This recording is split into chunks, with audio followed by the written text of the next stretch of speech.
Charlie, and welcome to Virgin Radio. It's great to see you. Before we start, I've picked a couple of songs that we're going to play for you. Roots Maneuver Witness from Children of Men and Waterfall by the Stone Roses that was on the soundtrack to Green Street. Okay. So it's quite nice musically, kind of reflecting on what's gone before. Yeah, right. Before we get into it, can I ask you to pick a piece of music? Band or a track that you're into at the minute? Or how about composer Arvo Par Alina? Nice. I listened to that music a lot while I was making this film, so it's not on the soundtrack, but it was a big piece of music, important piece of music for me while I was playing Fawcett. Well, I mean, let's talk about Fawcett, this incredible character that I knew nothing about. I wasn't aware of him prior to watching this film. No, right. Were you not? No. And I kind of was angry at myself for not being aware of him, because what an important man and a brilliant man. Yeah, I know, and it seemed like I felt that immediately upon reading The Lost City of Zed, the David Gran book, and James's great screenplay. And then the more research I did and the better I got to know him and what he had done and what he stood for and his aspirations in life, I felt an enormous sense of responsibility to try to do him as much justice as I could. I really fell in love and became enamored with who he was and what he stood for and what he was aspiring to be in his life. So, pretty remarkable human being. Could you, from all that research that you did you appreciate the sacrifices that he made, for his family and things to continue his expeditions and his strive to prove these things that he'd seen and predicted to be there? Yeah, I mean, it really struck me, that conflict that must have been in him, and I could kind of relate to it. I'm now rapidly approaching my 40s, and could really relate to this sense of the conflict that comes from trying to honor our sense of aspiration for ourselves and what our intention is for our lives, and how difficult it is to balance that with the social and economic responsibilities of our lives. And I know that I've struggled with that greatly. I've been very singular in pursuing my career, and now I'm 37 and I'm not yet married and don't yet have children, which is something that I would love to do, and I've been with my girlfriend for a long time. But I haven't been able to carve out the time to do that. And so that was a conflict that I was aware of in my own life. And then when I read this and saw the sacrifices, like you said, that Fawcett had made, it's heroic and beautiful to be able to be so singular in one's life, but it also requires an enormous amount of selfishness. And the other thing that occurred to me is the folly of it all, to make all of those sacrifices and be so singular and then be constantly rewarded with failure.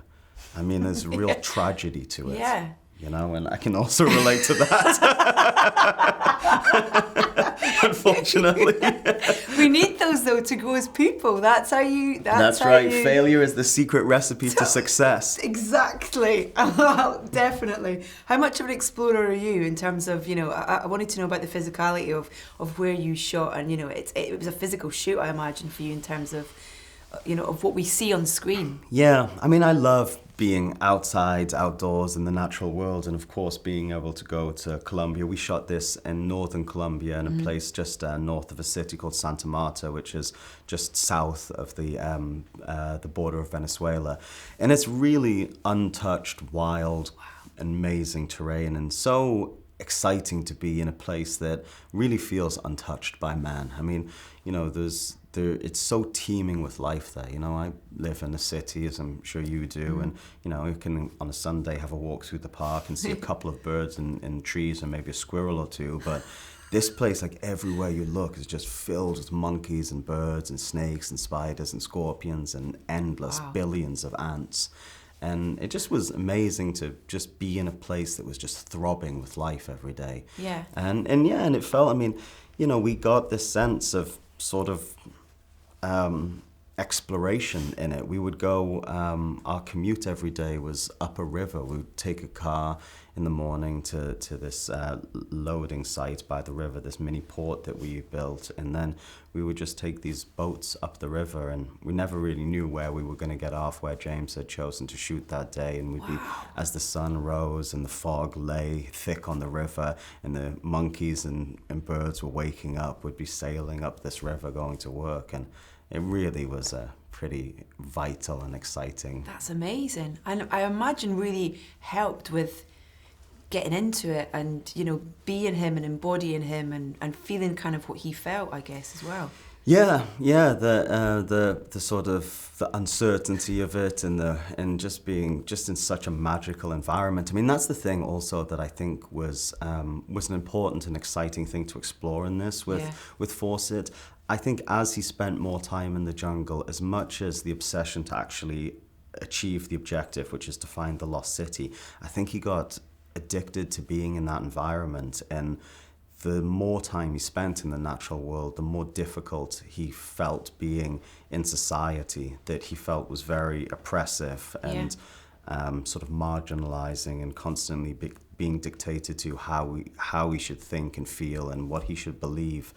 And that was something that was important to us to explore when we shot the film, but it's sort of interesting to see 18 months later, because we shot the film a year and a half ago, how much more relevant that even feels now than it did 18 months ago when we were shooting, with obviously what's happened in England with Brexit and the political climate in America, and how the sort of anger and disillusionment on both sides of that political argument that's happening in America. It just feels, it feels like, part of the zeitgeist in a way. Yeah.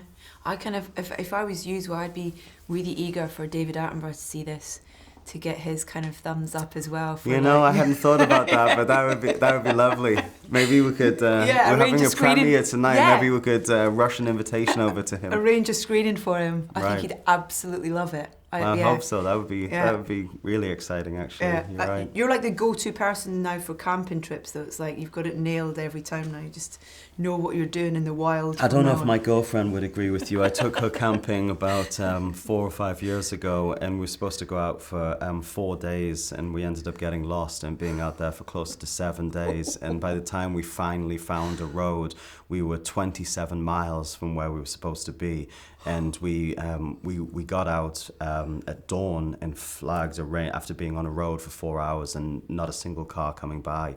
A ranger came by and we flagged him down, and he was sort of panicked. He said, "Listen, I'm in a big rush, but you're miles and miles away from where you're supposed to be, where your car is." So he took us back to our car. He said, "I got to rush off because there's been several bear attacks. And there's like a family of bear on the rampage right now. So I don't think my girlfriend's going to go camping with me again anytime soon."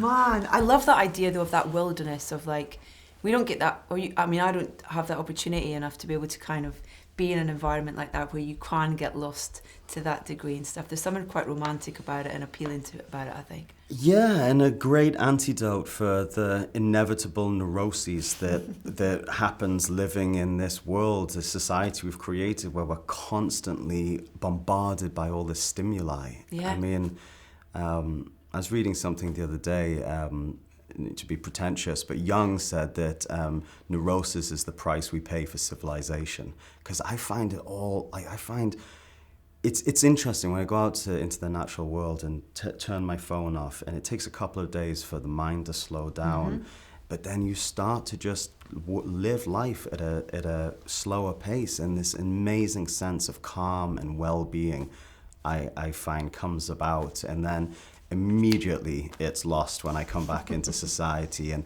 you advertising and phone calls coming in with good news and bad news and happy time, and it's just this constant bombardment. Constant notifications. Right. Right. Totally. It must be great as well to have the opportunity to play a character who you play in different stages of his life, because I'm not quite sure exact time frame that it goes from about, I think we take Fawcett from around 34 to 58, I believe. Great to give that opportunity to play this character over a space of time as well. Right. Yeah. And within that, I'm always drawn to stories that explore father-son dynamics, and this one obviously is the center of this story. And to take a relationship between a son, like a son's birth, and him meeting, hitting manhood, and that whole evolution of that relationship was really exciting, and the son sort of replacing the father as the sort of central figure in the family, which is obviously just the inevitable cycle of the way those things work. What do you think happened to him? There's obviously one would hope that he found the thing he was looking for and found some peace and just loved that environment so much that he decided never to come back. I think that's sort of an idealistic and romantic notion. Most likely, my theory is that the most accepted theory is that he came across a group of non-friendly, hostile indigenous people that killed him. From all of the interactions that I read about that he had with the native tribes, were always so positive that my personal theory is that his last expedition went off to great fanfare. There was an enormous celebration. Millions and of people. A lot of people knew that he was going out there. And at that period of time, the rubber boom was in decline in that area, and they had found themselves in a period of really significant economic decline. And there were also bandits roaming around. And he, because this last expedition was better financed than some of his prior, he had all this new great equipment. So my theory is that potentially he was followed into the jungle by some bandits that had fallen on hard times, and they killed him for his equipment, because a lot of like his theodolite and his compass and his ring, actually this is a replica of his ring, showed up in pawn shops.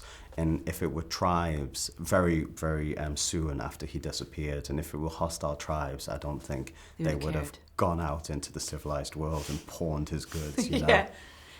It's a very exciting year for you as well. We've got this, it's coming out in March, and then we've got King Arthur as well, which I'm really excited to see. You must kind of be top of the world for this year. Yeah, and of course the more success one gets, you recalibrate the goals and aspirations, and the neurotic cycle continues. So I feel although I have more opportunity now than I ever have, I don't, it's not any sense of like, oh yeah, I'm killing it, I've really made it, I just feel like I